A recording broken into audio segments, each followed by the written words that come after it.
Buenas tardes. Bienvenidos todos y todas a esta conferencia. La Universidad Popular Carmen de Michelena, como siempre, os agradece vuestro interés por nuestras actividades. Y la conferencia de hoy lleva por título Benito Pérez Galdós, un escritor heredero de la tradición humanista española. Vamos a hablar, por supuesto, sobre Pérez Galdós, pero haremos el ponente, por supuesto, hará un especial énfasis en el aprecio que él consiguió tener con el siglo XVI y la tradición humanista española.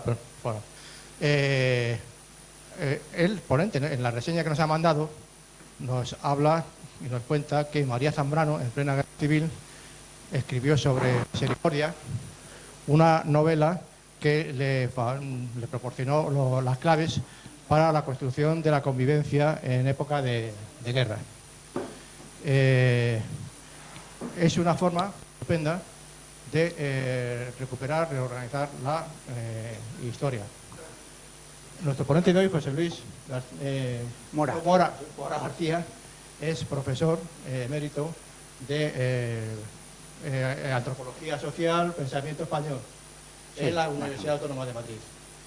Pero además es un gran impulsor de la Universidad Popular Segoviana, hoy conocida como la Real Academia de Historia del Arte de San Quirze.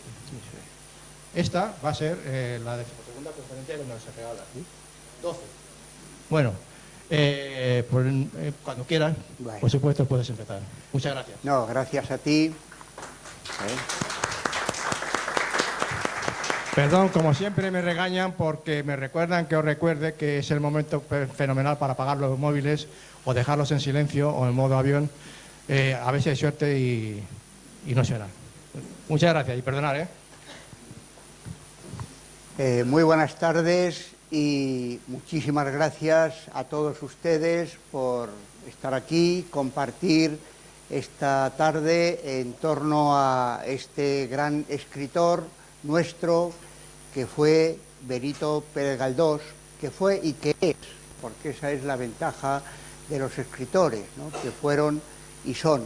Gracias a Eloy y un placer estar aquí en esta universidad, verdadera universidad, que ya tiene sus años y eso es lo que le da valor, ¿verdad? Porque fuegos artificiales los hace cualquiera y una actividad puntual, a veces hay que hacerlas también, pues tiene su mérito, pero en nuestros tiempos, como en cualquier tiempo, el mérito lo tiene lo duradero. Y como comentábamos ahora también, en una ciudad como esta en la que vivimos, donde la mayoría somos emigrantes, estas actividades son fundamentales para construir la ciudad, ¿no? Porque aquí nos reunimos, nos conocemos, charlamos y convivimos. Vivir es convivir, decía Zambrano, y María Zambrano no decía ninguna cosa que no tuviera sentido, ¿no? Así que muchísimas gracias y es un verdadero placer estar aquí y hablar de Galdós, que ha sido un escritor con el que he tenido mucha relación intelectual a lo largo de muchos años y que descubrí, luego lo subrayaré un poquito, lo descubrí a través de Buñuel, de la adaptación que Luis Buñuel hizo en México, cuya película estuvo prohibida, creo que cerca de 10 años en España. Y un profesor que tuve en Salamanca, en cuarto de carrera, que era catedrático de ética, nos propuso recuperar pensamiento filosófico en autores que no fueran profesionales de la filosofía, es decir, que no fueran profesores. Yo acababa de ver Buñuel, el Nazarín de Buñuel, y quedé fascinado. Así que aquel profesor, al que tengo un enorme aprecio, José María Gómez Heras, un gran experto en teología protestante, en hermenéutica, le dije, yo, Galdós, ¿no? Les estoy hablando de finales de los 60, así que han pasado años y eso me ha permitido leer a un escritor de un potencial enorme, ¿no? Y en definitiva, pues una sesión como esta es una invitación a leer y a releer, puesto que los que nos sentamos aquí somos mediadores, ¿verdad?, para volver una y otra vez sobre las páginas de estos escritores tan potentes que hemos tenido y, como ahora les diré, a veces no siempre bien ubicados en nuestra tradición. Y la palabra tradición, que no tiene nada que ver con el tradicionalismo, que es una deformación de la tradición que significa tradere, es el mecanismo por el cual las sociedades tienen continuidad.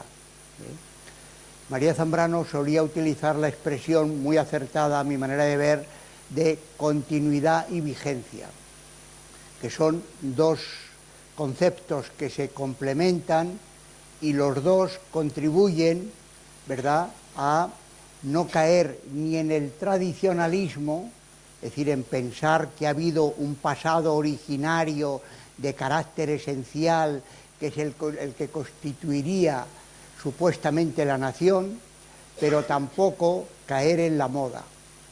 Continuidad y vigencia significa respeto por la tradición y puesta al día permanente de esa tradición, para que no se fosilice, ¿no? Así que leer a estos autores siempre es esta tensión entre el momento en el que escribieron y el tiempo en que los leemos, ¿no?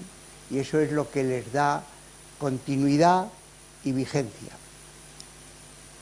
Como saben, Galdós fue un autor que vivió toda la segunda parte del siglo XIX y hasta el año 1920, 1843-1920.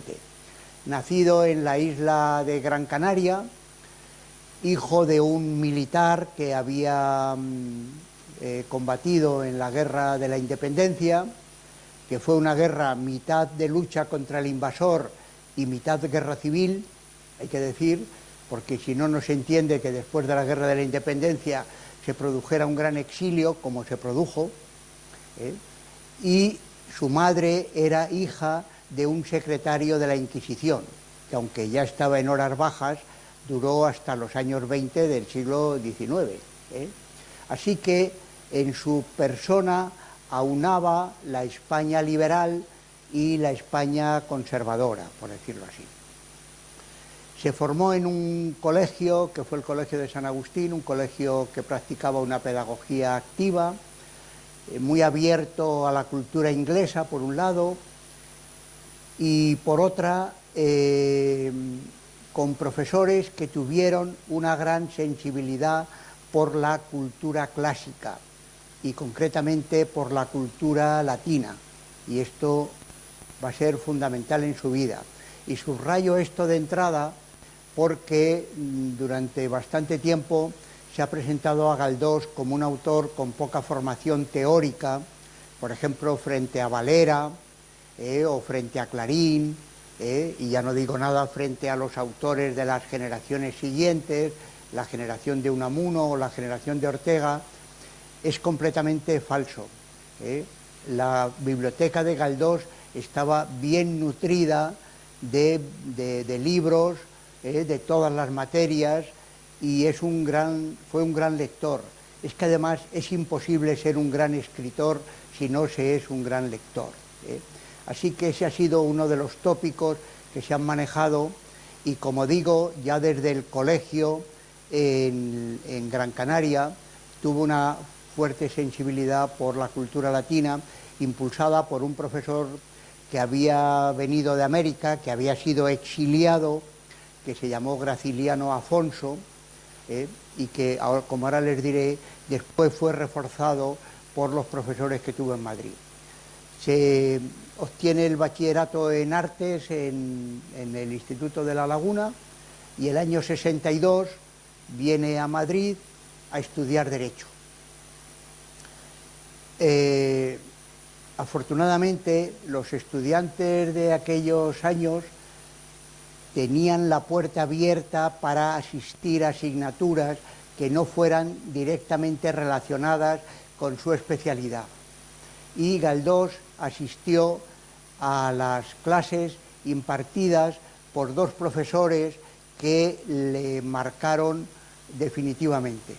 Uno de ellos fue Alfredo Adolfo Camus, y lo pronuncio así en castellano porque, aunque nacido en París, de padre francés, de madre cordobesa, en realidad pues fue español y vivió su vida en España.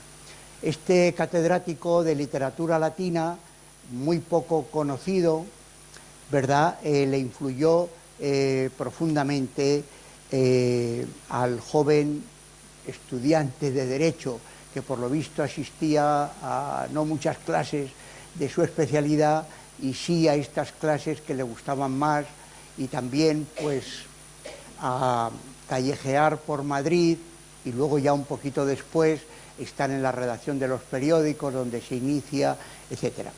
Bueno, de Alfredo Adolfo Camus, escribió una semblanza preciosa en el periódico La Nación, de la cual les leo solamente unas líneas. El señor Camus es enemigo declarado del realismo grosero. Galdós, como saben, ha sido encuadrado dentro de la concepción realista de la novela. Y yo creo que esto también ha sido mal entendido por las generaciones siguientes, ¿no?, de pensar que el realismo consiste en una visión fotográfica de la realidad. Como les diré luego, la novela no es simplemente una transposición de la realidad. La novela siempre necesita averiguar el sentido de la realidad, no simplemente transcribir al papel la parte externa de la realidad. Así que el realismo del 19 es una concepción epistemológica y estética muy rica y muy compleja, que yo he resumido en la frase de eficacia más sentido. Sentido de la historia, pero búsqueda del sentido de los acontecimientos humanos. Y esta idea estaba ya en este profesor de literatura latina. Le persigue en todas partes, persigue al realismo grosero y le acosa constantemente, tanto en la literatura como en las demás artes, en la pintura como en la música.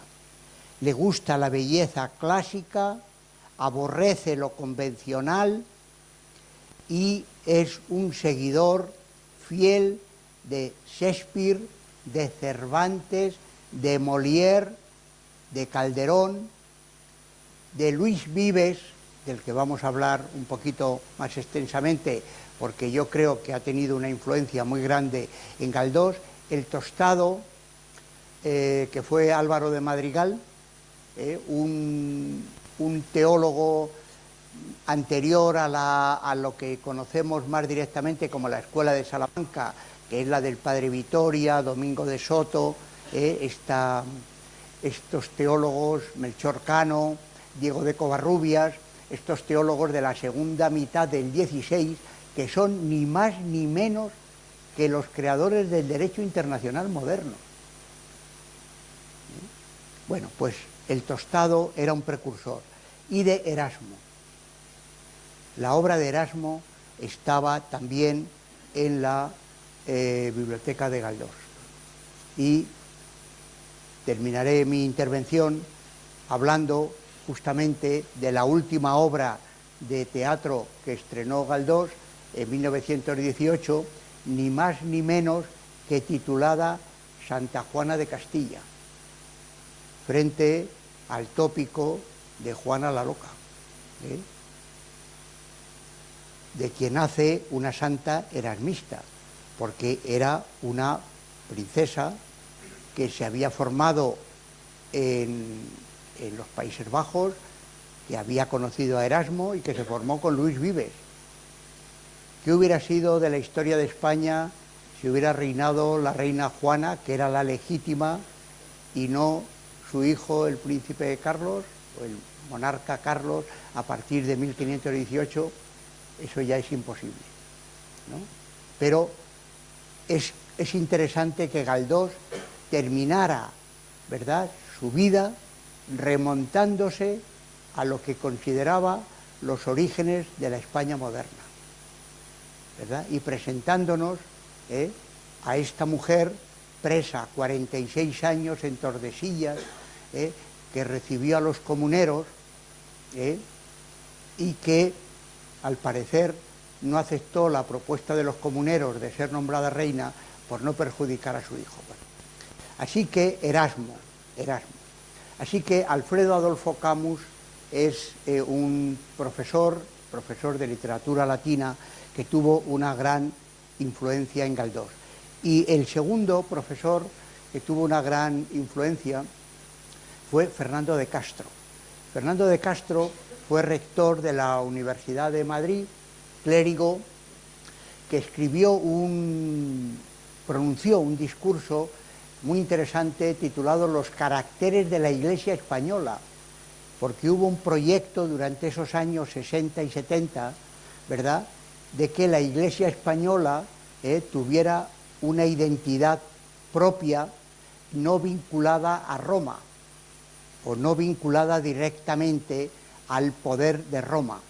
Y sobre eso también abundaría Galdós a partir del cambio de siglo, sobre todo del estreno de Electra, el 31 de enero de 1901, que fue un aldabonazo en la sociedad española.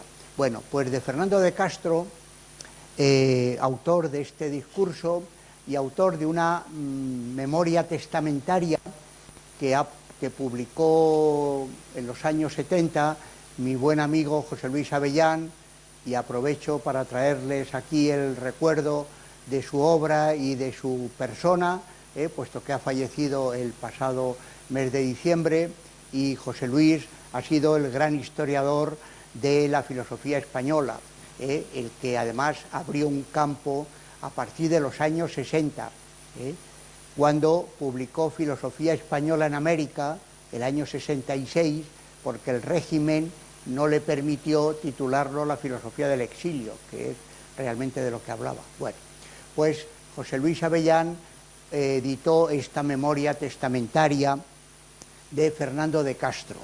Y de Fernando de Castro, Galdós, en la semblanza que trazó a continuación de la de Alfredo Adolfo Camus, decía que su compendio de historia universal, porque fueron años en que la historia empieza a desarrollarse como un saber científico, son los años de Modesto Lafuente, todos estas grandes historias del siglo XIX, y entre ellas la de Fernando de Castro.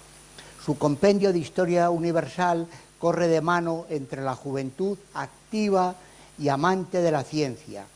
Hasta hoy la enseñanza de la historia se ofrecía a los jóvenes en indigestos libros plagados de errores y de vulgares apreciaciones.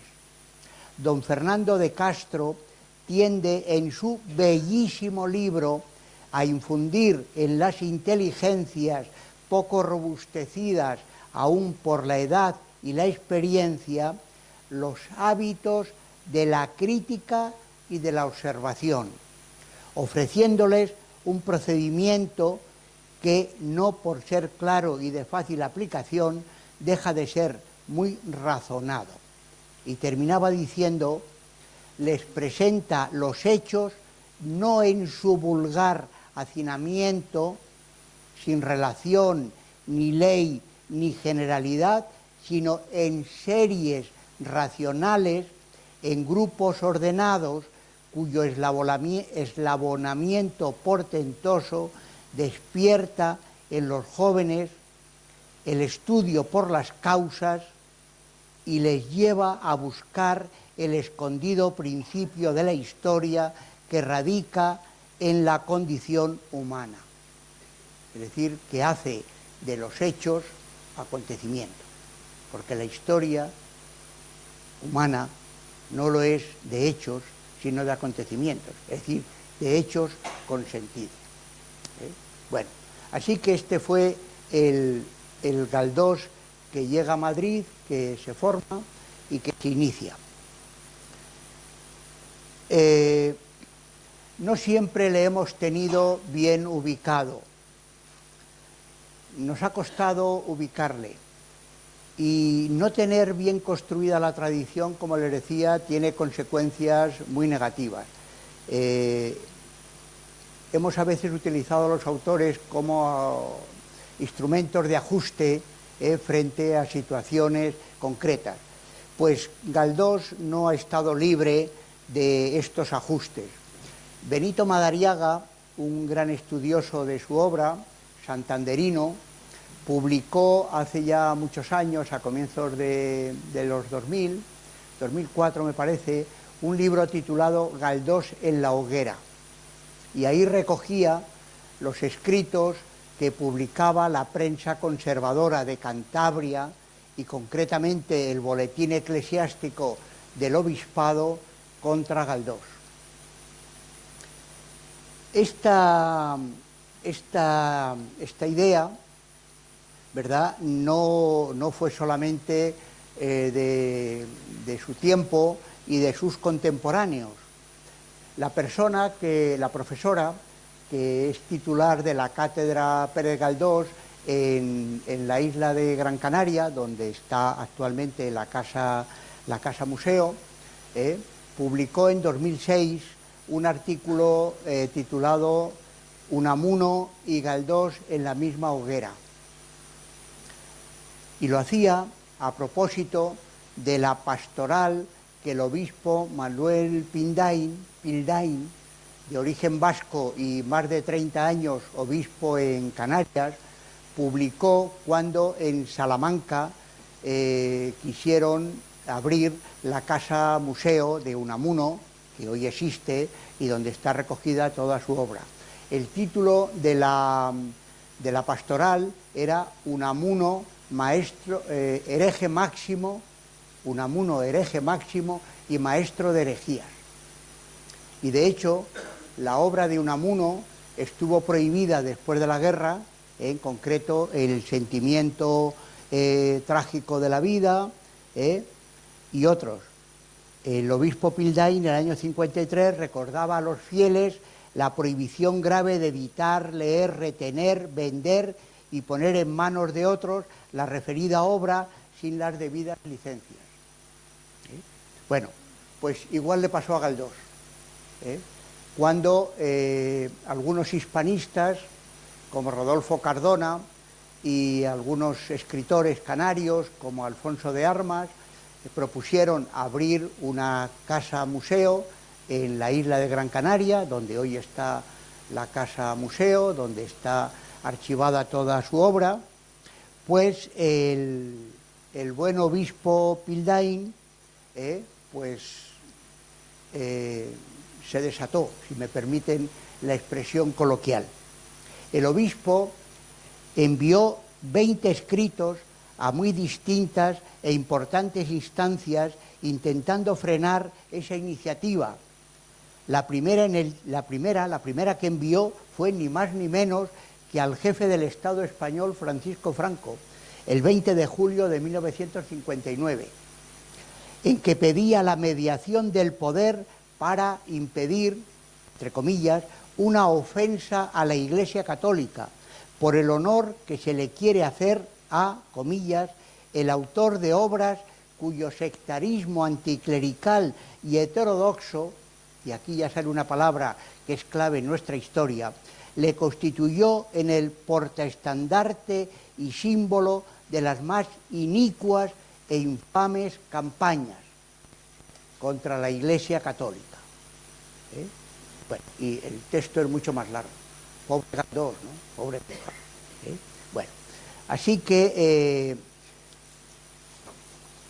estos autores han sido lanzados a la hoguera. Bueno, cuando alguien cae en la hoguera, lo que corresponde es intentar sacarlos, ¿verdad? Bueno.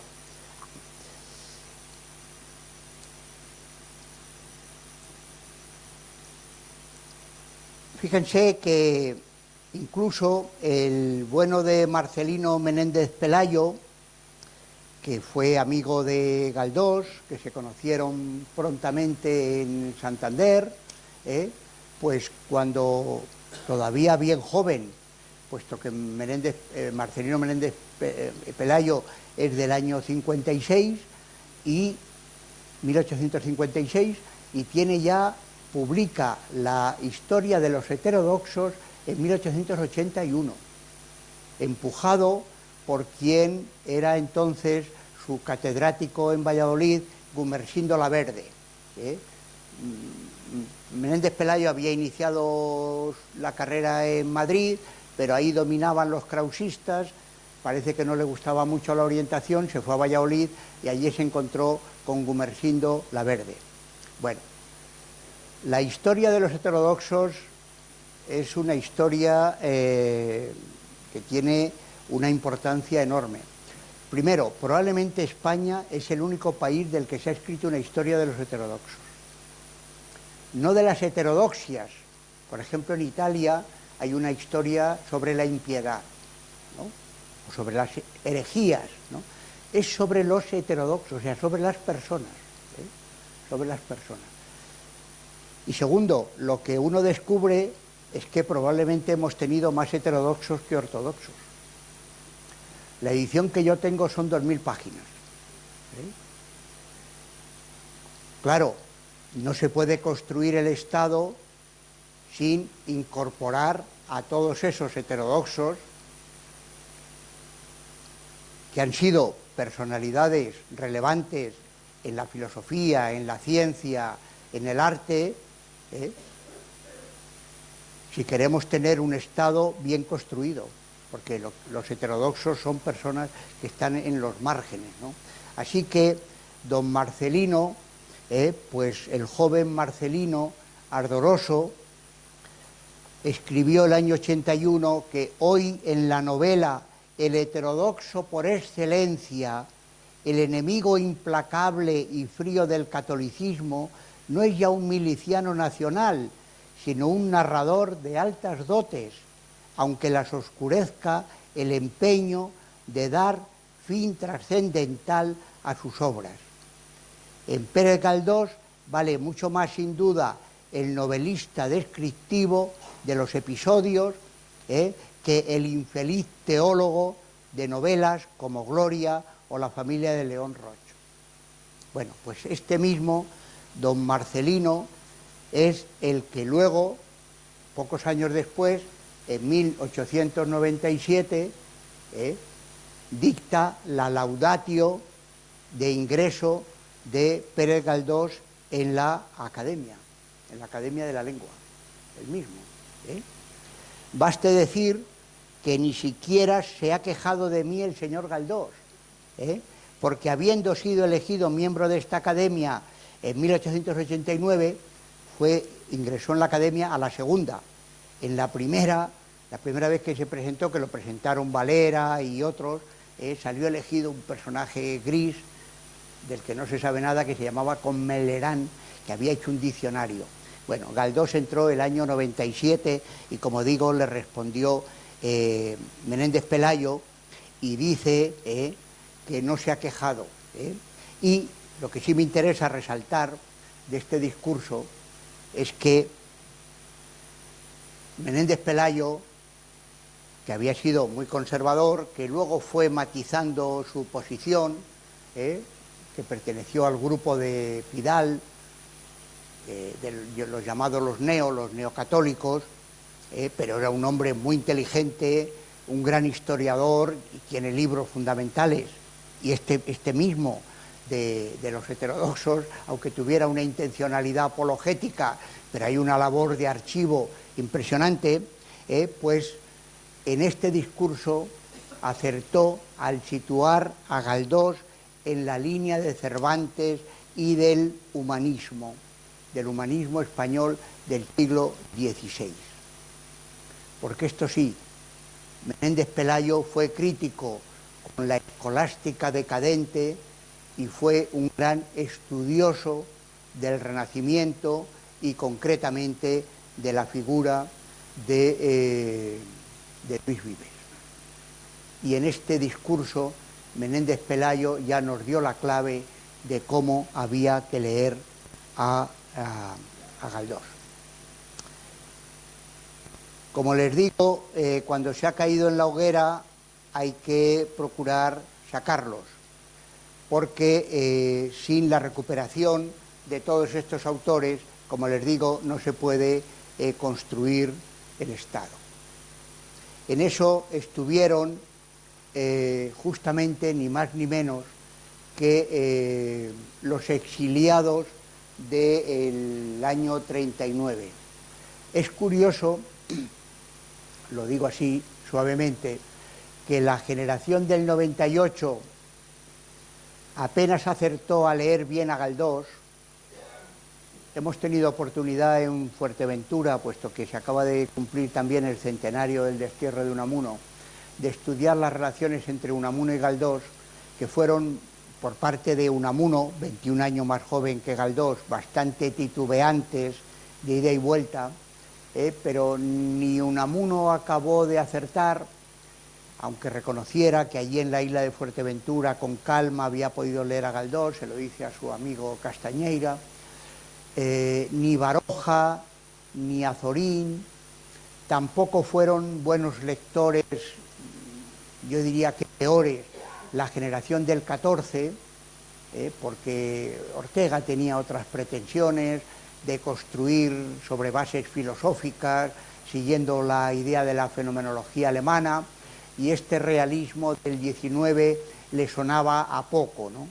Bueno, pues curiosamente, también lo digo así, fueron discípulos de Ortega o discípulos de la generación del 14, que fueron la generación del 27, si tenemos a la fecha de los poetas, o del 31, si aludimos a la fecha de la República, los que fueron grandes lectores de Galdós. Y lo fueron porque conectaron tanto con este realismo y a través de Galdós con Cervantes y con el siglo XVI. Como se ha señalado al comienzo, como ha señalado Eloy, María Zambrano escribe ya el año 38 un artículo precioso en la revista Hora de España, que fue una revista fantástica en la que colaboraron Machado, Sánchez Barbudo y otros, editada primero en Valencia y luego en Barcelona. Publica un artículo titulado Misericordia, que es un comentario a esta novela publicada por Galdós en 1897, que es una novela básica. Y ahí hace primero una crítica a esta concepción anacrónica del pasado, ¿no?, de considerar que ha habido un pasado intocable, inmutable, que se ha acorchado y que es donde radicaría nuestras esencias. María Zambrano tiene una concepción histórica. Su expresión era después de entonces. Siempre hay un entonces que explica un después, y el después se explica desde un entonces. Pero no hay un único entonces, va habiendo sucesivos entonces que van, ¿verdad?, construyendo sucesivos después. Así que no hay el tal pasado, con lo cual hacía una crítica al tradicionalismo, y dado los tiempos que corremos, pues conviene revisar estos textos. Y segundo, hace un canto a la misericordia como virtud civil, porque la misericordia es una virtud civil, que es imprescindible cuando falla la justicia o cuando una sociedad ha tocado fondo y necesita un revulsivo. Y esta novela de Galdós era un revulsivo en los finales de siglo, cuando la restauración entra en una crisis profunda. Y termina bellamente con el perdón de Benigna a Juliana, que es la nueva administradora de la familia, a la que ha estado ayudando Benigna cuando su señora ha caído en la absoluta pobreza. En fin, luego si acaso volvemos un poquito, o si no, lo comentamos al final. Así que termina con este perdón, ¿verdad? Escrito esto el año 38, tiene una fuerza enorme. Pero, digamos, también Cernuda publicó sobre Galdós, Masau publicó crónicas en México sobre las representaciones de Galdós. Galdós fue el autor no mexicano más publicado en vida durante toda la construcción de la nación mexicana, y es el impulsor de una persona de la siguiente generación, que fue Victoriano Salado, autor de los episodios nacionales mexicanos. O sea que su proyección fue enorme, ¿no? Altolaguirre, el poeta Altolaguirre, que financió la adaptación cinematográfica de esta novela el año 52 en México, dirigida por Zacarías Gómez Urquiza y protagonizada por Sara García, en una interpretación magnífica que nos proponemos a ver si la podemos proyectar aquí, ¿verdad? Porque los derechos corresponden a la Universidad Nacional Autónoma de México y yo creo que nos lo van a ceder gratis. Y Buñuel, como antes les cité, Buñuel adapta Nazarín, adapta Tristana y adapta Viridiana, que es la adaptación de la novela que forma segunda parte con Nazarín. Igual que el Quijote tiene dos partes, Nazarín y Alma son dos partes, en la que en la primera Nazarín es protagonista, en la segunda ya es leído por los lectores de la primera parte. Igual que, si recuerdan, en la segunda parte del Quijote, Don Quijote le pregunta a Sancho: ¿qué dicen de nosotros, Sancho? Porque la primera parte ya ha circulado, ¿no? Con lo cual quiere decir que estamos creando la figura del autor, la figura del lector, ¿no? El lector que interpreta personalmente. Así que estos autores fueron fundamentales. Los exiliados, Laureano Pérez Gallego tradujo sobre la concordia y la discordia del género humano para la editorial Séneca en México el año 40. Rubén Landa, un catedrático de filosofía, gran traductor, escribió un libro titulado Luis Vives y nuestro tiempo. Y Joaquín Xirau, un catalán magnífico que murió tempranamente el año 46 en un accidente de tráfico allá en México, tiene textos sobre el humanismo español verdaderamente fundamentales. Así que esta generación es la que, apoyándose en Galdós, conectan con el siglo XVI y recuperan el humanismo español, que había sido negado por la historiografía alemana, ¿verdad? Hay textos de la historiografía alemana que señalan que España no ha tenido humanismo. ¿Por qué? Porque identifican Renacimiento con Reforma protestante, claro.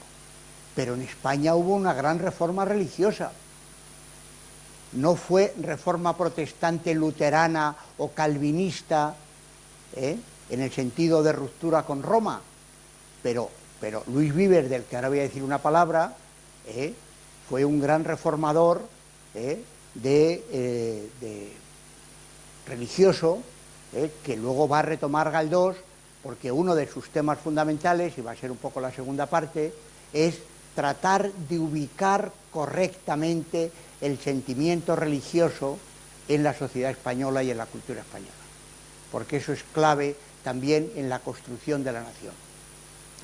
Así que, como les digo, todos estos autores fueron muy sensibles al humanismo del XVI, que hemos estudiado entre, no sé qué experiencia tendrán ustedes, pueden recordar de sus años del bachillerato, hemos estudiado entre regular y regulín, ¿no? El propio Luis Vives, ¿verdad? ¿Qué les voy a decir de los grandes médicos del XVI? Andrés Laguna, que pronuncia el primer discurso sobre Europa en la Universidad de Colonia. Francisco Hernández, el médico que manda a Felipe II y se pasa 7 años en México y trae una historia natural en 6 o 7 volúmenes. La mística, que ha sido una experiencia antropológica, humano-religiosa fundamental en el sentido de construir un espacio interior de conocimiento y resistencia.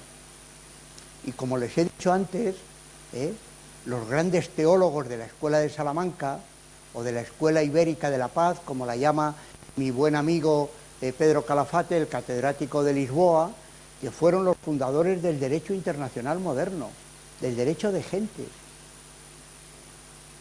Así que tener bien construida la tradición es imprescindible para construir la nación y el Estado. Bueno, pues Galdós, a través de estos maestros, de Camus y de Fernando de Castro, tuvo una gran sensibilidad por la lectura de estos humanistas del XVI. Y concretamente de este libro que les menciono sobre la concordia y discordia del género humano, acerca de que el estado natural del ser humano es la concordia, que hemos venido a caer en la discordia y por tanto la concordia debe ser construida, ya no es el estado natural primigenio, puesto que ha sido destruido por la envidia, por la cólera, por las pasiones negativas. Luis Vives es el primer autor que escribe un tratado sobre las pasiones, antes que Descartes y que Hume y que otros. Bueno, que sea primero o segundo, porque nació antes. Pero a veces hacemos coincidir estos tratados con otros autores y nos olvidamos, porque hay pasiones positivas y negativas. ¿Cuál es el instrumento para reconstruir la concordia y superar la discordia? La educación. Educación de las pasiones positivas y la eliminación de las negativas. Bueno, pues este es un libro bien gordito, que si tienen algún ratito lo echan un vistacito y lo tengo por aquí recogido, pero no voy a leer, que me voy a alargar muchísimo. Por cierto, de Luis Vives, ya que andamos con los jueces a vueltas, sí les recomendar, es una palabra un poquito fuerte, pero tiene un pequeño artículo, hoy llamaríamos un artículo, un pequeño texto, titulado El Templo de las Leyes, que son 8 o 10 páginas, que es fundamental acerca de la necesidad de las leyes, pero de la necesidad de la interpretación ecuánime, que es un término aristotélico de las leyes. Y para eso se requiere que los jueces tengan unas virtudes que ahí detalla con mucha precisión Luis Vives. Bueno, pues al final de su tratado sobre la concordia y la discordia, añadió un pequeño opúsculo, y paso ahora a la segunda parte y a lo que recoge Galdós de toda esta tradición, donde detalla en 15 puntos, que tengo aquí, solamente los voy a... lo que corresponde a cada uno para que haya concordia. En primer lugar, el rey. Es verdad que se elija un rey que existe estando en la suma potestad, solo se justifica en la medida en que es depositario y garante de la paz pública. El texto es más largo. A los consejeros del rey. pues en muchas ocasiones resultan tener más poder y más influencia que el propio rey. No piensen en nadie, ¿eh? Su papel será el que es propio de la mente y la razón en el espíritu: regir y refrenar la voluntad, enseñar lo mejor, apartar la depravación, aconsejar, incitar y estimular a lo hermoso y excelente, y a todo lo que sea honesto y laudable. No se entendería que con este cometido incitaran a lo peor, y que siendo garantes de la cordura incitaran a la locura. 1529.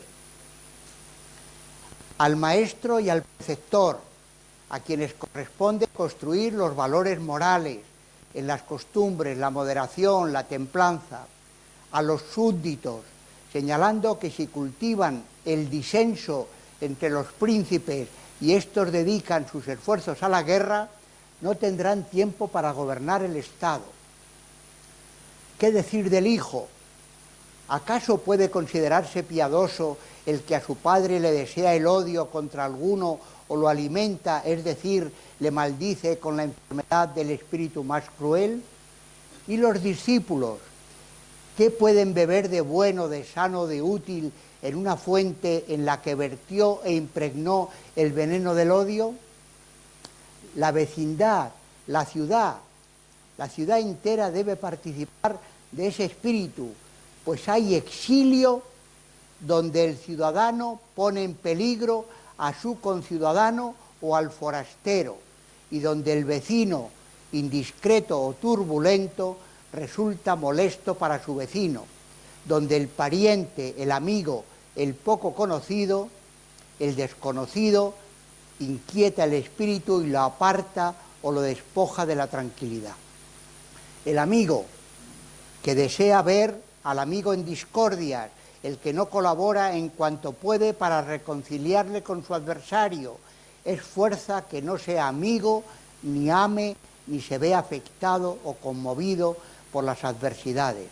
A los varones fuertes, a los soldados, al erudito, a los intérpretes de los libros, a los sacerdotes. No olvida Luis Vives a los sacerdotes de Cristo para que no ignoren que ellos son intérpretes como depositarios de la paz no solo de los hombres entre sí, sino también de los hombres con Dios. Qué vil, qué vergonzoso, qué abominable, qué impiedad cruel es que el sacerdote de Cristo dé alguna ocasión a la guerra, a las rencillas y a la discordia, o no arranque inmediatamente, incluso con sus mismas raíces, la que brota y se propaga desde el lugar. Este es un texto titulado De Pacificazione, sobre la pacificación, no sobre la paz, sino la construcción de la paz. Bueno, el texto, como ven, es muy largo. Bueno, pues todo este pensamiento estuvo en Galdós, como estuvo también Cervantes. Galdós, les he dicho, es el Cervantes próximo, y Cervantes es ni más ni menos que el creador de la novela moderna, que plantea dos cosas.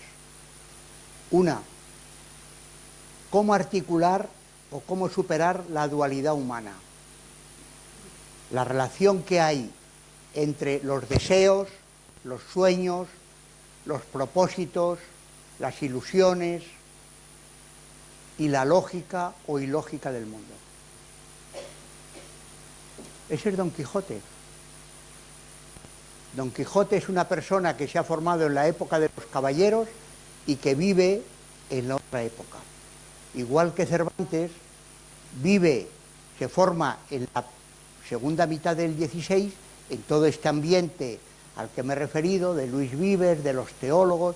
Es contemporáneo, en la primera parte de la vida de Cervantes es contemporáneo de Teresa de Ávila, y escribe en el barroco, escribe en un tiempo en el que buena parte de estos ideales no han sido realizados.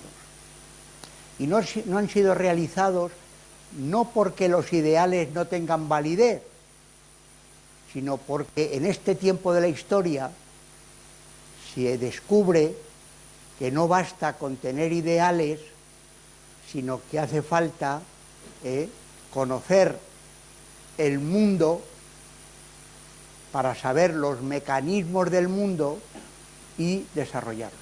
Desarrollar los ideales en las condiciones, en las circunstancias adecuadas. Después vendrá el segundo barroco,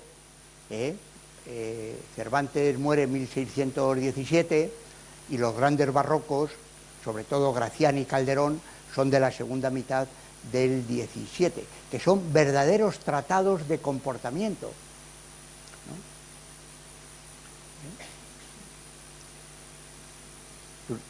Con un detenimiento fantástico. Yo no sé si a la altura de los psicólogos actuales, pero el oráculo manual de Gracián, que tiene 300 situaciones que se le pueden plantear al hombre y le dice cómo tiene que comportarse en 300 situaciones.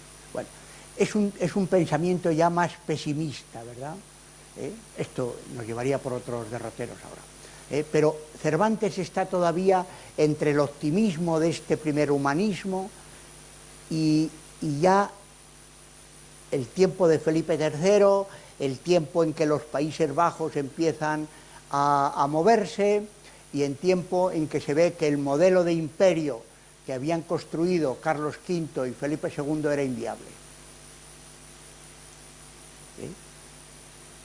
Y Don Quijote es una persona que se ha formado en esos ideales y que intenta desarrollarlos tal cual los ha leído en los libros, en un tiempo en el que ya no se pueden desarrollar sino conociendo bien la nueva lógica de las circunstancias del mundo. Así que la historia de Don Quijote es la historia de un anacronismo. Y además, frente a lo que se suele a veces de tópico pensar, Cervantes escribió el Quijote para que los españoles solamente fuéramos Quijotes en la parte de los ideales, pero no en la parte de cómo los intentaba llevar a cabo Don Quijote, que cortaba orejas y narices, pero claro, Cervantes, que era un buen español, no hizo que Don Quijote terminara alanceado en las playas de Barcelona por el caballero de la blanca figura. Así hubiera terminado en Shakespeare, hubiera terminado en tragedia, pero Cervantes no podía dejar a Don Quijote, que era un ser tan bien intencionado y que consideraba que la virtud estaba por encima del linaje y de la sangre, no podía dejarlo morir de esa manera. Lo deja morir en la cama, ¿verdad? Suavemente. ¿Y mediante qué instrumento opera Cervantes?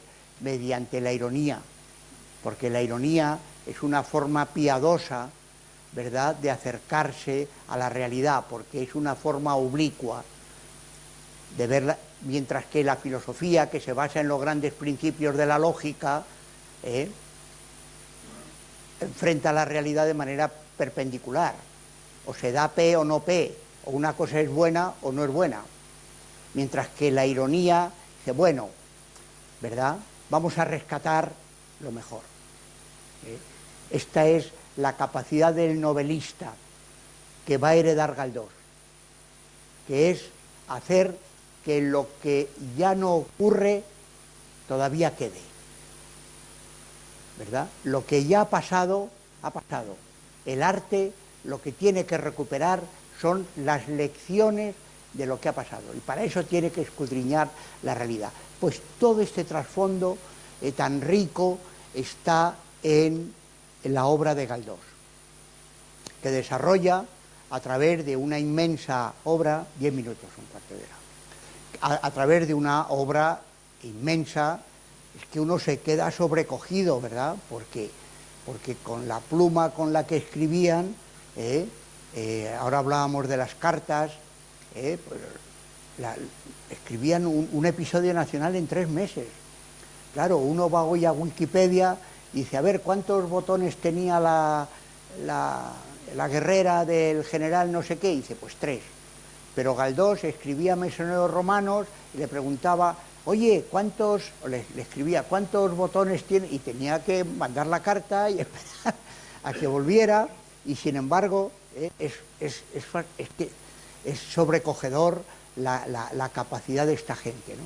Bueno, pues Galdós, como saben, por una parte escribe novela contemporánea, o sea, novela sobre su presente, dialoga con los pensadores de su tiempo, con todo el proyecto de construcción del Estado liberal que se empieza a construir después de la Primera Guerra Carlista, cuando sube al trono primero María Cristina como maestra regente y luego Isabel II, y cuando se incorpora la filosofía krausista a España, y se proyecta la Revolución del 68, en la cual Galdós puso tantas esperanzas, y para él Prim era un poco la figura excelente, ¿no? Bueno, pues ahí empieza a escribir todas estas novelas que ustedes han leído, de La Fontana de Oro, Doña Perfecta, Gloria, La familia de León Roch, que era una crítica a este tipo de filosofía esotérica que habían traído a España, y de hecho el personaje que se llama Pepa Fúcar es una castellanización de los Figuer, que fueron los banqueros alemanes que financiaron la coronación de Carlos V. Le venía a decir Galdós a Giner, de quien era buen amigo, hombre, pues puestos a traer de Alemania, mejor traer la estructura de la banca alemana y no este tipo de filosofía tan esotérica que no hay quien entienda con un... Bueno, entonces hay diálogo, y en segundo lugar lo que yo llamo novela de la historia, que ya no es una novela histórica siguiendo el modelo de Walter Scott, que es una novela de aventuras, ¿verdad?, de pasar el tiempo. No, los episodios nacionales de Galdós son una reflexión sobre la historia. Hay conocimiento de la historia, ¿verdad?, pero conlleva esto que antes había aprendido en Fernando de Castro, que la historia tiene un orden y que no se lo puede saltar uno, que es lo que le había pasado a Don Quijote. Don Quijote, lo que le pasa, y por eso es un héroe tragicómico, porque no tiene en cuenta la historia, no tiene en cuenta que cuando él sale al camino ya no es tiempo de caballeros andantes, es otro tiempo, ¿verdad? Bueno, pues toda esta gran producción, y concretamente a partir de 1885 se empieza a plantear de manera muy detallada el papel y lugar de lo religioso en la cultura española. Hay 4 temas que son fundamentales. Hemos dicho la tradición o la historia, por influencia de Fernando de Castro, el tema de la conciencia, que hereda de Don Quijote, es decir, y de la mística española, o sea, el papel del interior del hombre a la hora de dar sentido a la realidad, ¿verdad? En tercer lugar, el sentimiento religioso, el papel de la religión y de lo religioso en España. El último tema que envuelve los 3 anteriores es España. El gran protagonista de la obra de Galdós es España. Pues a partir de 1885, en que publica un artículo muy largo en el periódico La Prensa de Buenos Aires, donde estuvo colaborando durante 11 años, titulado El sentimiento religioso en España, su grandeza y decadencia, se planteó con hondura, ¿verdad?, este problema Galdós. Aquí está todo el texto, que ahora no tenía aquí subrayadas algunas cosas, pero se alarga mucho, ¿no? ¿Qué relación hay entre la religión y la ciencia? ¿Qué relación hay entre la religión y la libertad de conciencia? ¿Qué posición tiene que ocupar lo religioso? ¿Qué relación tiene lo religioso con la filosofía? Todas estas son cuestiones que se plantea Galdós en este artículo, que es un artículo doctrinal de mucho peso, porque Galdós había asistido a la polémica que Menéndez Pelayo había tenido con los neocantianos, Manuel de la Revilla y José del Perojo, unos años antes, a propósito de cuál era el lugar de España en la tradición moderna, en la razón moderna, en el desarrollo científico, etc.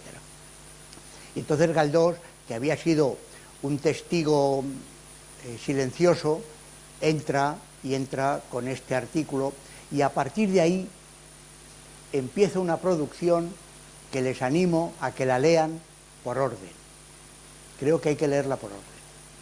Escribe una serie de novelas donde intenta desmontar el falso espiritualismo y la construcción de un espiritualismo positivo que fundamente una moral social que permita la convivencia.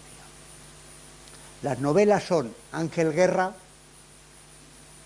nombre bien significativo, ¿verdad?, de carácter dual, donde desmonta la falsa mística, y además es una novela ubicada en Toledo, que es la ciudad imperial.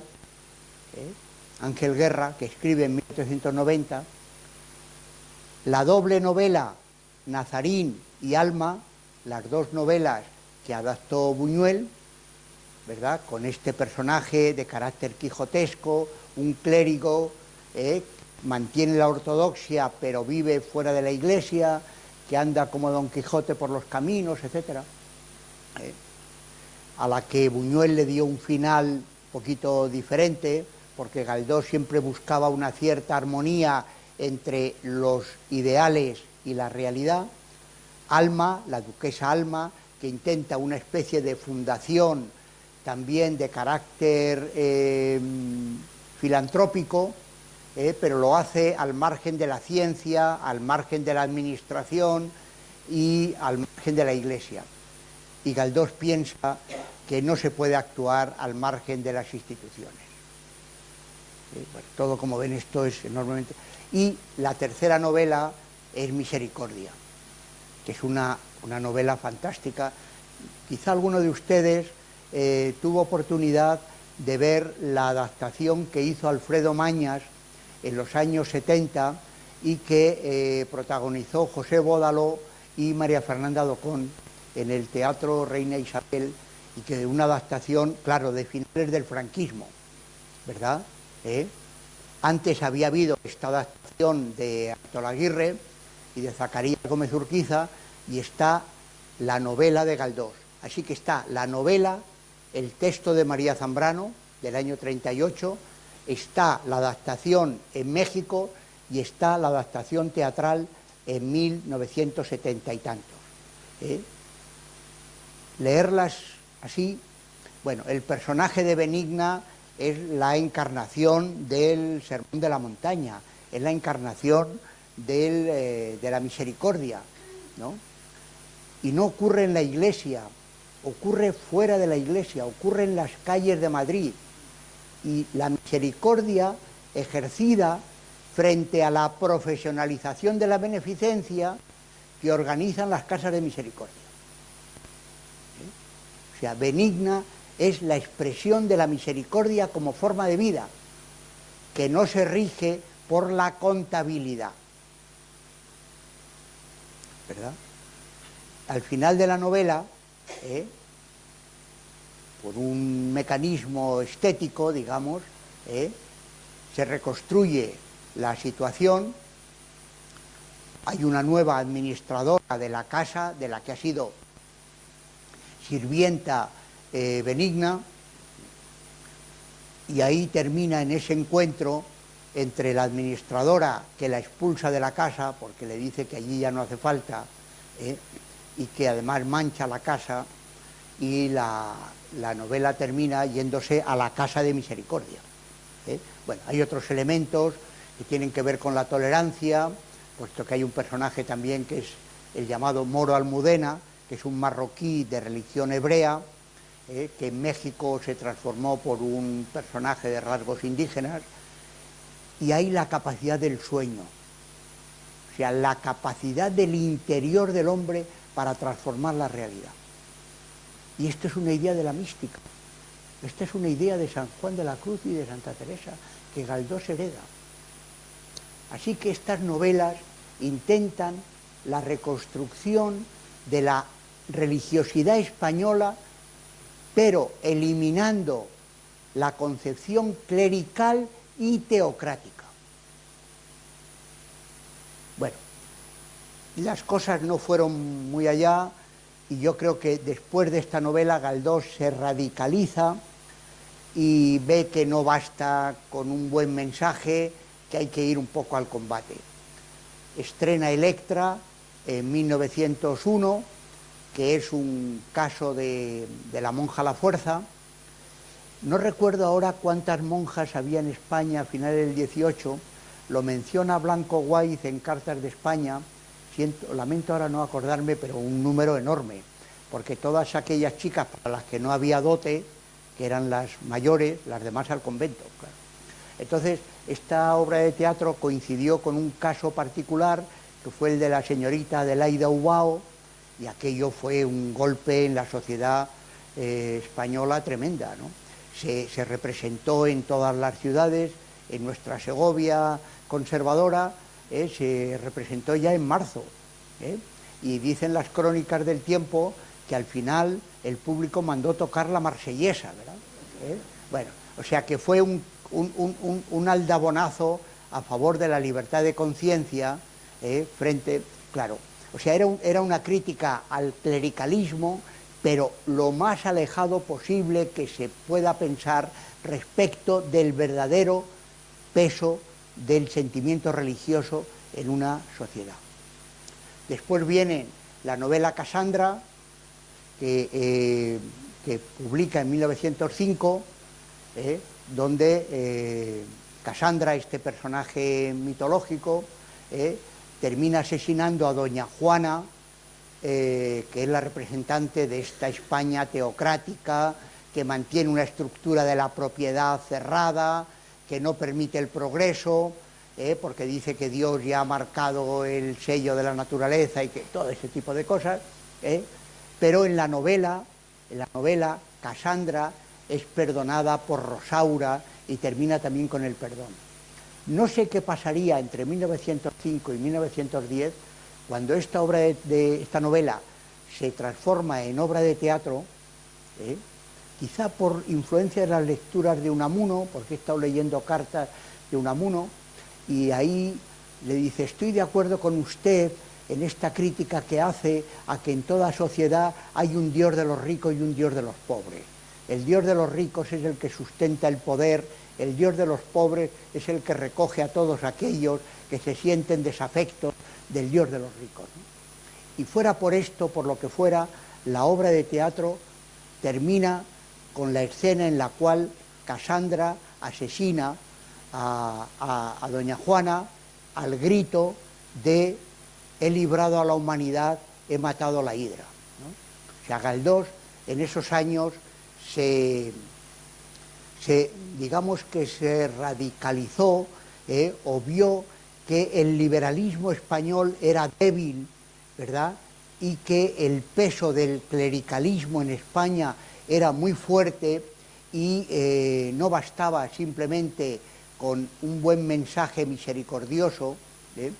Recuerden que la Tercera República Francesa no permitió a las órdenes religiosas dedicarse a la enseñanza, y Cánovas abrió las fronteras, y buena parte de las órdenes religiosas francesas vinieron a España, de tal manera que prácticamente esas órdenes fueron las que ocuparon toda la enseñanza, quitando la institución libre de enseñanza, que era la única laica, el resto, y Galdós utiliza la expresión: España se ha convertido en un monasterio.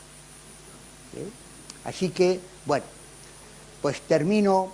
El año 1909, Galdós pone el prólogo a un libro de José María Salaverría titulado Vieja España, y ahí habla de la reina Isabel, y con esto conecto ya con el final, que es la representación de Santa Juana de Castilla, donde dice de la reina Isabel lo siguiente, ahora que parece que hay un intento de canonizarla: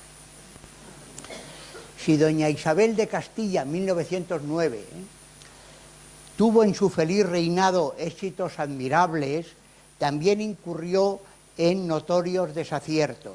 Su principal error fue aquel empeño en salvar las almas, no solo de los españoles de su tiempo, sino de todos los que hemos venido después.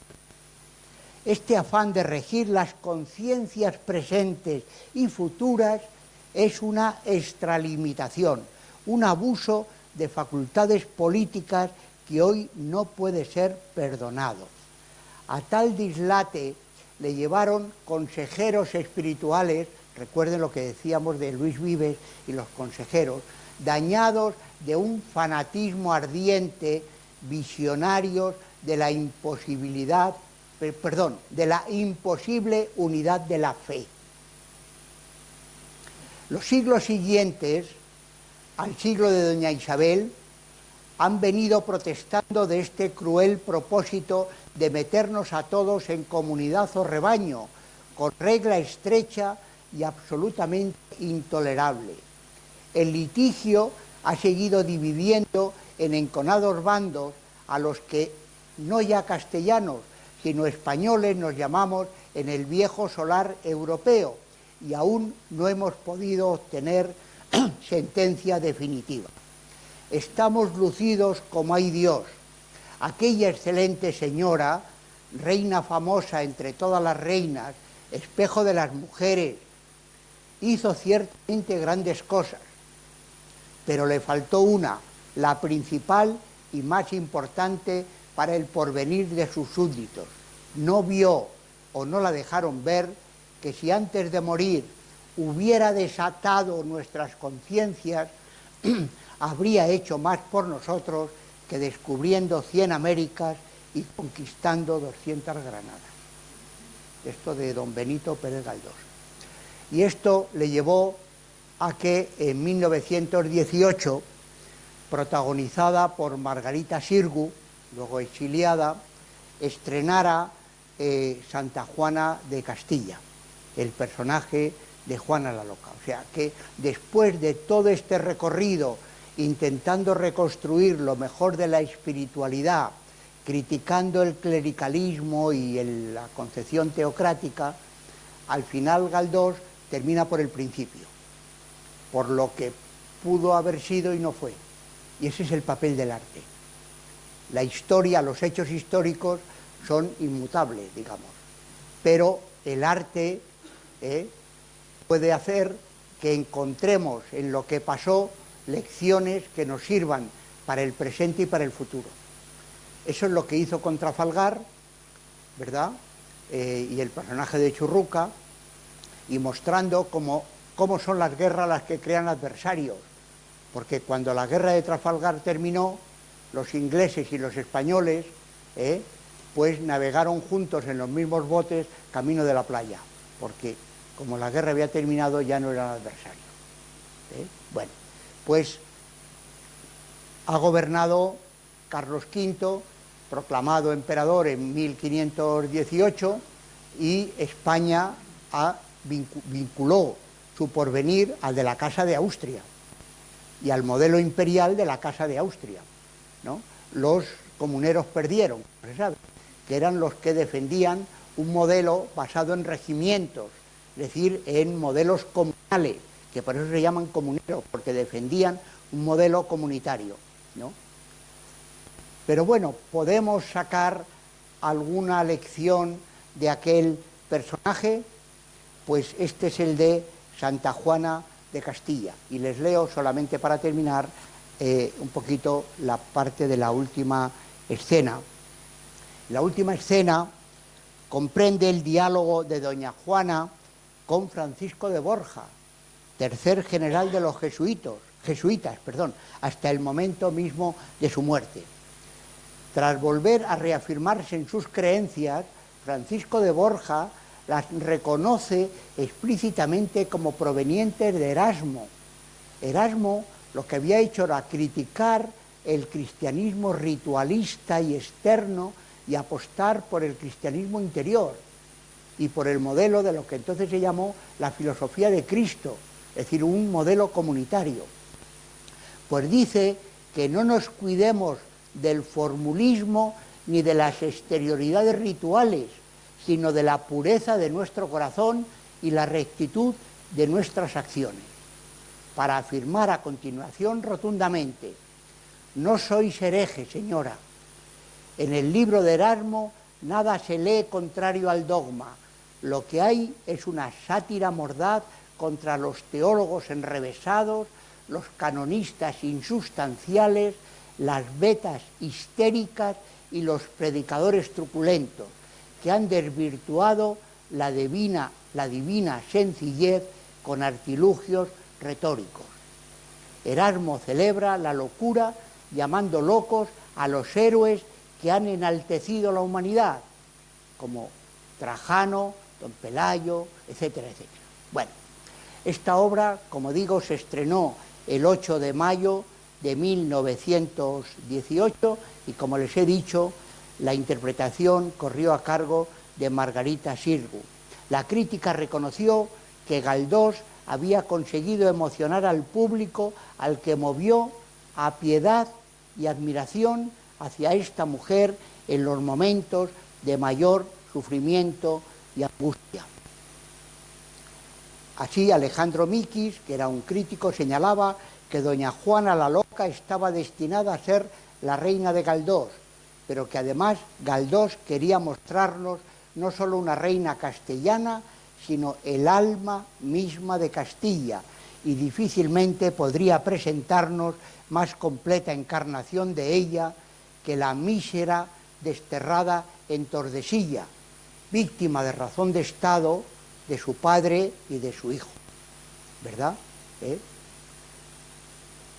En fin, Manuel Machado, el hermano de Antonio, publicó unos días después, al día siguiente del estreno, en el periódico El Liberal, una reseña sobre el significado radical de este drama galdosiano, refiriéndose a los estudios que sobre este personaje había realizado la historiografía, y que, sin embargo, Galdós trata de subvertir o de revisar. Y termina diciendo Manuel Machado que la lección fundamental de esta obra de Galdós era ni más ni menos que la defensa de la autonomía de conciencia. Quizá esta última afirmación de Manuel Machado resume el pretendido objetivo de Galdós desde el inicio de su obra, nuestro Cervantes próximo, mostrar la difícil relación que se establece entre la conciencia y la realidad histórica. En definitiva, que la vida es una encrucijada. Muchas gracias.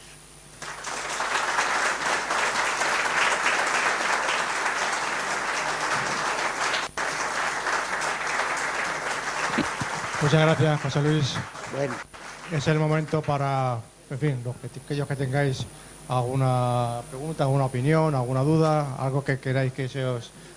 Sí, por favor. Si quedan fuerzas. No, es muy sencilla. Simplemente, ¿de dónde le vino el mote o la forma de el nombre de normal le llamaban el garbancero? Sí. Entonces, ¿de dónde le viene el mote? No, es que Galdós... Es una pregunta profunda, pero es que siempre... No. Porque era canario. No. Galdós fue director del Teatro El Español y los jóvenes del 98 querían estrenar en el Teatro El Español, que era el más importante, el que está en la Plaza de Santa Ana. Y a Galdós le gustaban unas cosas y otras no. Y cuando rechazaba, pues lógicamente los jóvenes escritores se rebelaban con B contra Galdós. Igual le pasó a Unamuno, que le presentó en 1914 una obra sobre Fedra, que era un monólogo, era una especie de teatro leído, y a Galdós eso le parecía que no tenía lenguaje teatral, ¿verdad? Y la cosa viene por ahí. Es una relación generacional de la rebelión de los jóvenes contra Galdós. pero este tipo de desabruptos, ¿verdad?, luego tienen consecuencias. El otro día comentaba con un compañero de la facultad que a veces cuando algo se descoloca nos lleva varias generaciones colocarlo, ¿no? Y esto es así, porque los tópicos tienen una carga emocional muy fuerte y tienen mucha resistencia a ser eliminados. Y no basta simplemente la argumentación. Y con Galdós ha pasado esto, como ha pasado también con otros, ¿verdad? Así que la razón del garbancero viene por ahí. Y luego también uno puede hablar de los garbanzos sin ser garbancero. O sea, quiere decir, ¿no?, que si la sociedad española de la época era, digamos así, como pedestre o poco estimulante, pero eso no es la culpa del que la describe, sino de la propia. Pero además, Galdós, como he dicho antes, siguiendo a Camus, nunca cae en el realismo grosero, ni cae en el positivismo francés. La idea de Zola, de la novela experimental, queriendo que el novelista sea como un diseccionador de cadáveres, ¿verdad?, eso nunca es el arte. El arte siempre requiere sentido. Y en la obra de Galdós hay descripción, ¿no?, hay descripciones largas, detalladas, pero la novela no es simplemente una descripción fotográfica, sino que siempre hay un sentido, y un sentido estético y moral, creo yo. Y esto a los del 98 les costó un poquito, también porque la joven generación siempre se abre paso frente a la anterior, ¿no? Y esto es lo que le pasaba. Así que lo del garbancero viene por ahí, más o menos. Muchas gracias. Muchas gracias. Juan. Buenas tardes. En primer lugar, muchas gracias por la clase magistral que nos acabas de impartir. Pero yo he echado de menos, si me lo permites, el que no se ha mencionado. Se ha hablado de anticlericalismo, de Galdós, se ha hablado de los clausistas, pero he hecho de menos el motivo por el cual las dos veces que se propuso a Galdós para el premio Nobel, que no se lo concedieran. Entiendo que la primera vez, pues a lo mejor, como se lo dieron a Rabindranath Tagore, pues hay un motivo ahí. Pero la segunda vez fue el Estado, fue el Vaticano quien incidió para que no se le diera el premio Nobel. No, muchas gracias. Muchas gracias. La primera vez fue como hacia 1912, la situación europea era ya complicada y efectivamente Galdós a partir de 1910 militó en la coalición republicano-socialista y de hecho Pablo Iglesias llegó al Parlamento gracias a Galdós, que fue el parlamentario que más votos sacó, ¿no? Luego se separó de la coalición porque se expulsó a Melquiades Álvarez y Galdós se pasó al Partido Reformista de Melquiades Álvarez, ¿no?, en 1913.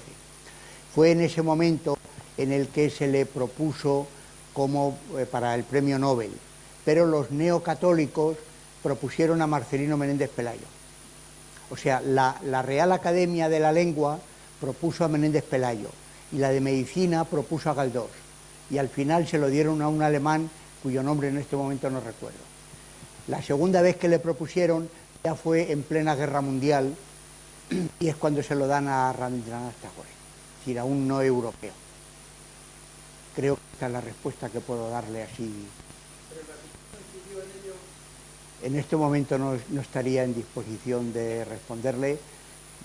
Pudiera ser. Desde luego los grupos neocatólicos españoles le pusieron como alternativa a Menéndez Pelayo y no se lo dieron a ninguno de los dos, siendo así que los dos se lo merecían, dicho sea de paso.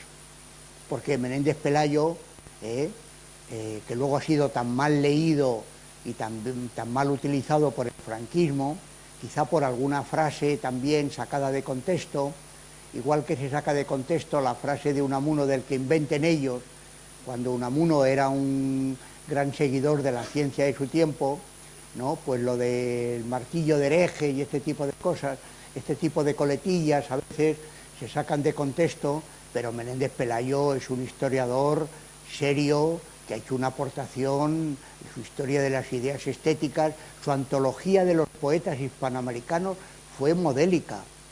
Fue un hombre de un potencial intelectual, o sea, que se lo hubieran merecido los dos, y el cainismo fue el que perjudicó a los dos. Ahora, la intervención directa de Roma, esto sí ya no sabría decirle, pero que el grupo de los neos sí, esto sí. Además, luego ya Menéndez Pelayo muere muy pronto, muere el 12, o sea que prácticamente muere por esta fecha, y Galdós, pues ya, claro, en plena guerra, ya también estaba en muy malas condiciones.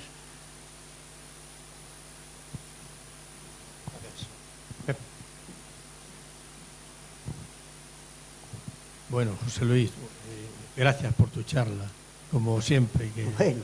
Bien, mira, Rafael Chirves, en sus diarios, que es, además Rafael Chirves es un galdosiano total, dice que leer a Galdós es tener el mundo en tus manos. No sé si se pasó un poco o se quedó corto. ¿Qué opinas tú sobre ese tema? Entre otras cosas dice eso, ¿no? Yo estoy de acuerdo con Chirves. ¿Estás de acuerdo? Sí, bueno. Sí, es un novelista de un potencial. La novela que quizá es un poco el canon de las novelas de Galdós para mí es Misericordia le he citado, Marianela. No sé si recuerdan la adaptación cinematográfica que interpretó Rocío Dúrcal.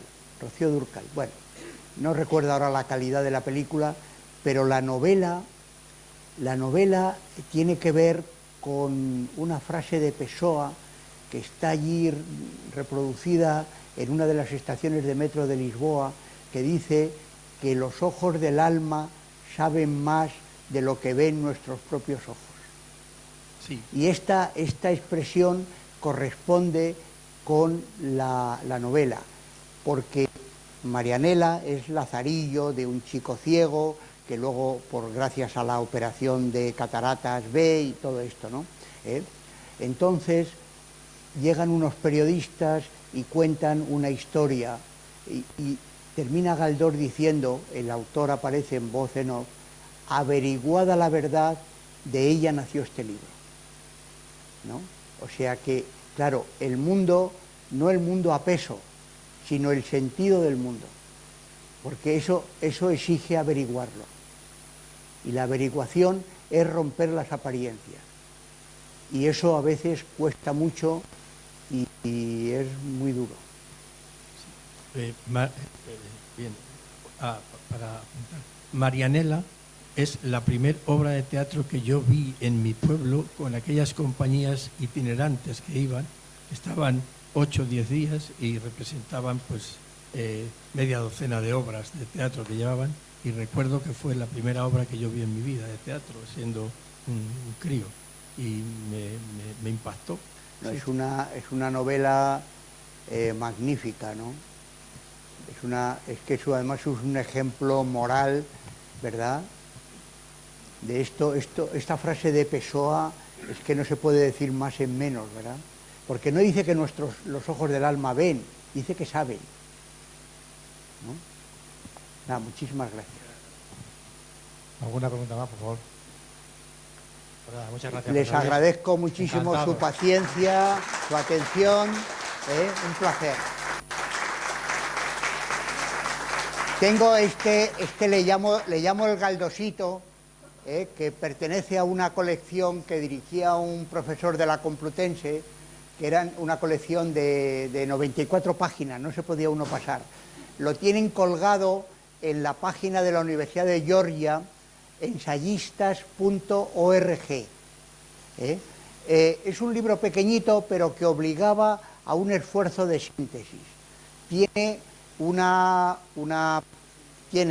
pequeña introducción, tiene la lista de obras de Galdós, y luego tiene un pequeño estudio y al final una pequeña antología de textos. Todo eso en estas poquitas páginas. Yo digo, le llamo el Galdosito le tengo mucho aprecio. Lo tienen colgado ahí, como digo, en esa página, ensayistas.org.